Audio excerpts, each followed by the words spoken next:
This is the story of a silent execution. It did not happen. With a shouted argument in the halls of Buckingham Palace, nor did it play out in the explosive pages of a tabloid newspaper.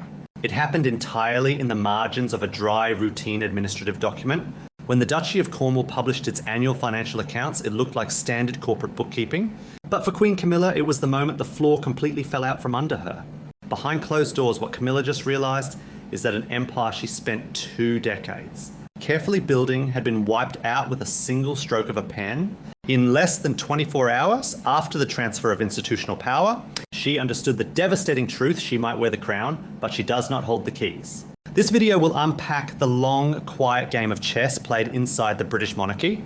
We will look at the secret financial power grab Camilla attempted, how Prince William systematically tracked the paper trail, the cold and ruthless institutional retaliation that followed, and the staggering commercial desperation of a queen who is slowly realizing she actually owns absolutely nothing.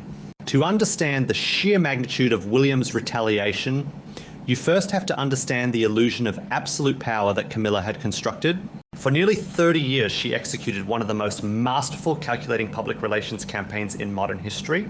She survived the global outrage following the death of Princess Diana. She moved from the shadows as a controversial mistress to the center of the royal stage. She managed the British press with surgical precision, trading access for favorable coverage, slowly erasing the ghost of Diana from the institutional narrative. Before her marriage to Charles in 2005, a specific promise was made to the British public, and more importantly, to Prince William and Prince Harry. Buckingham Palace announced that Camilla would only ever be known as Princess Consort. She would never take the title of Queen. William accepted this compromise. He stood by, his father smiled for the cameras and swallowed the deep, enduring grief of a son watching his mother's legacy be administratively paved over. But Camilla was never going to settle for anything less than total victory. By February 2022, as Queen Elizabeth II was in her final months, a statement was released confirming it was her sincere wish that Camilla be known as Queen Consort. Institutional insiders noted that this was less an act of warm blessing and more an act of containment. The aging monarch knew she would not be there to control the storm, and surrendering the title was the only way to appease a woman the late Queen had reportedly once viewed as highly dangerous to the institution. Then, by the coronation in May 2023, the word consort was quietly dropped altogether. She was simply Queen, the ultimate triumph. In that moment, Camilla believed she had Charles completely controlled and the institution entirely conquered, but her ambition did not stop at titles. She had spent the last 2 decades funneling the privileges of the crown directly toward her own family. And the centerpiece of this operation was her younger sister, Annabel Elliot. In 2005, the exact same year Camilla married Charles, Annabel was handed a highly lucrative, uncompeted contract as the chief interior designer for the Duchy of Cornwall. For nearly 20 years, she collected a massive royal paycheck, designing holiday cottages, castles, and estates across England and Wales. But the arrangement with Annabel was not just about money. It carried a psychological weight that borders on cruelty. Decades earlier, when Charles was still married to Princess Diana, he and Camilla needed a safe, isolated place to carry on their affair away from the eyes of the palace and the press. They used Annabel's country house in Dorset. Annabel provided the cover, the locked doors, and the secrecy that allowed the affair to flourish. The very affair that left Diana wandering the halls of Kensington Palace, emotionally hollowed out, crying quietly at 3 a.m, the Duchy of Cornwall, the estate that funded Charles and Camilla's lifestyle, was essentially paying a lifelong reward to the woman who helped facilitate the destruction of Diana's marriage. William knew all of this. He had watched the staggering exploitation of the system since he was a young man. He saw how Camilla operated, how she whispered into his father's ear to shape Charles's perception of his own sons. He stored every detail away. He did not leak his fury to the press. He did not throw tantrums. He simply waited for the day the law would place the power entirely in his hands. That day arrived on September 8th, 2022. The second Queen Elizabeth II took her last breath, Charles became king. And automatically by law, William became the Duke of Cornwall. What landed in William's hands was an estate worth over $1.2 billion, covering 135,000 acres of land. It was designed 700 years ago so that the heir to the throne could never be financially controlled by the reigning monarch. William was now completely independent, and more importantly, he was now Annabel Elliot's boss. The silent war began immediately. William did not call a meeting with Camilla. He did not issue a press release. He simply weaponized the administrative protocol of the estate. When the Duchy of Cornwall published its financial accounts, Annabel Elliot had been completely erased from the payroll. 20 years of royal employment severed without a single public word. Official palace sources tried to downplay it, claiming it was no reflection on her work. But the message sent through the royal household was unmistakable. William was systematically cutting away the bloated, lavish arrangements his father had built to keep Camilla's family comfortable. Out went Camilla's sister. In came William's closest confidants to manage the estate. This was a forensic, devastating removal of access. But Camilla, refusing to read the shifting power dynamics, attempted to assert her dominance in another arena. The royal family gathers every Christmas at Sandringham, a deeply entrenched institutional tradition. Camilla decided to invite her own son, Tom Parker Bowles, to the main family Christmas. It was a clear boundary push, an attempt to elevate her non-royal children into the inner sanctum of the monarchy. William's response was ice cold. He made it known that if Tom was present at the main house, the Prince of Wales would not attend. Camilla refused to back down and Tom arrived. In response, William, Catherine and their children stayed at their property and Mahal, completely boycotting the main gathering. On the surface, it looked like a minor family disagreement. In reality, it was a staggering visual humiliation. Camilla had forced the future King of England out of the main house of an estate he will one day inherit. And that detail is where the entire story shifts, because William's withdrawal was not a surrender. It was a strategic retreat by a man who knows exactly what the long game looks like. The tension spilled out into public view shortly after during a state visit. Cameras caught Catherine falling into an easy, natural conversation with a visiting dignitary. Camilla stepped in, raised her hand, and gave Catherine a short, sharp physical command to move aside. It was a public shooing, a display of pulling rank that stunned body language experts and royal observers alike. Camilla felt untouchable. She had the title, she had the king's ear.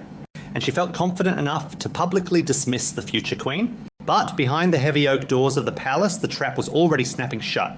The illusion of absolute power was blinding Camilla to the terrifying reality of her own position. She had spent years fighting for a title, alienating the heir to the throne, and pushing her family into the royal fold. But what she failed to realize until it was far too late was that a title is just a word. She had been playing a political game while William held all the commercial and legal cards.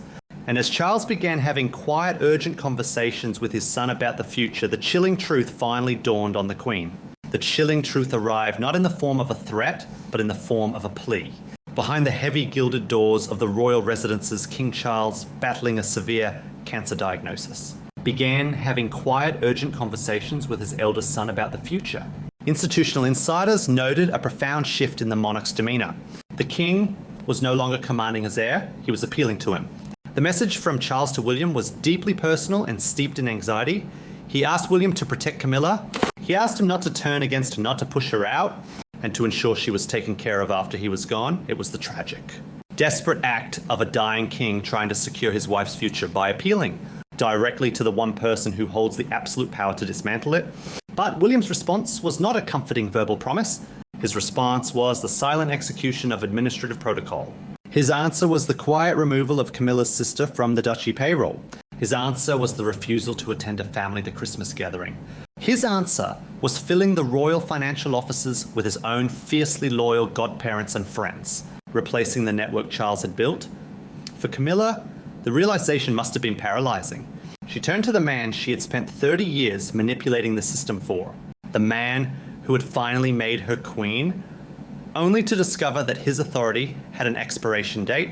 Charles could give her the crown, but he could not force his son to honor it once the throne changed hands. This is where the illusion of absolute power crashes headfirst into the reality of commercial desperation. To the outside world, Queen Camilla looks entirely secure. She moves effortlessly between Buckingham Palace, Clarence House, Sandringham and Balmoral. She is surrounded by staff security and the staggering wealth of the British monarchy. She holds the title of Her Majesty, but the devastating forensic truth of her existence is that she owns absolutely nothing. Every single privilege, every property she walks through, and every bed she sleeps in is tied to the survival of one man, and that man's time is running out. What most people fail to understand is the critical distinction between crown property and private wealth. Sandringham House in Norfolk and Balmoral Castle in Scotland are not government buildings. They are not managed by a public trust. They're privately owned estates holding a combined value of over $200 million. Queen Elizabeth II inherited them directly from her father. Upon her death, they passed directly to Charles, and the second Charles breathes his last. The deeds to both of those massive estates transfer instantly and automatically to Prince William. Camilla acts as the matriarch of these homes, but her name does not exist on a single legal document. The psychological weight of Balmoral in particular makes this transfer of ownership profoundly devastating. In August 1997, a 15-year-old Prince William was staying at Balmoral with his brother when their father walked into the rooms before dawn to deliver the news that their mother had been killed in a car crash in Paris. William walked those ancient Scottish grounds entirely shattered, a young boy trying to survive an unimaginable trauma. And the detail that sits underneath that tragedy like a cold stone is the timeline of the king's grief. When Charles received the initial news from Paris that Diana had been in an accident, the very first person he called was not the Queen, it was Camilla. Camilla was the first to know, managing Charles's emotional state before his own sons were even awake to hear that their mother was gone. Now, decades later, Camilla walks those exact same grounds as Queen, but the clock is ticking when William inherits Balmoral. The woman who shadowed his mother's misery will be entirely dependent on his goodwill to simply walk through the front door. There is no legal protection that guarantees Camilla access to any of these private homes. If she stays, she will stay only as a guest, and only if William extends that courtesy. The man who has spent a lifetime watching his mother's legacy be erased will finally hold the absolute authority to decide where his father's widow was allowed to live. The trap Camilla finds herself in is entirely of her own making, built upon a fatal, irreversible miscalculation. Years ago, she possessed one piece of property that was completely and entirely hers. It was a private estate in Wiltshire called Raymill House. She bought it after her first divorce, long before she married Charles. It was her personal sanctuary, a place she described with immense warmth. A private ground where she could escape the crushing weight of royal protocol and simply be herself. But in her relentless drive to fully integrate into the royal machinery, to legitimize her position and stand permanently beside Charles, she sold it. She sold the only independent asset she had. She traded her only escape hatch for the illusion of permanent institutional power. When Charles dies, Camilla will be a queen with no kingdom and a woman with no home. The transition of power will be instantaneous and ruthless. The second the king passes, William becomes king. And in that exact fraction of a second, Catherine becomes queen. The title that Camilla spent 2 decades clawing toward will be immediately stripped from her and placed onto the woman she once publicly shooed away. Camilla will likely be restyled as Queen Dowager, a title designating the widow of a king. While it is not a title of disgrace, it is a staggering institutional demotion. It is a step into the shadows that the entire world will witness, and the ultimate authority over how she is treated, how she is styled, and what access she is granted will belong exclusively to William. William was there when Charles stripped Diana of her Royal Highness title following the divorce. He watched the institution weaponize protocol to humiliate his mother. He knows exactly how the mechanism of erasure works. He does not need to shout. He does not need to leak stories to the press. He does not need to engage in the kind of aggressive media warfare that Camilla perfected over the last 30 years. He simply needs to let the law take its natural course. The tragic irony of Camilla's long game is that she successfully conquered the reigning monarch, but completely alienated the man who holds the deeds to her future. What looked like a routine administrative update was actually the first warning shot of a total dismantling of her empire.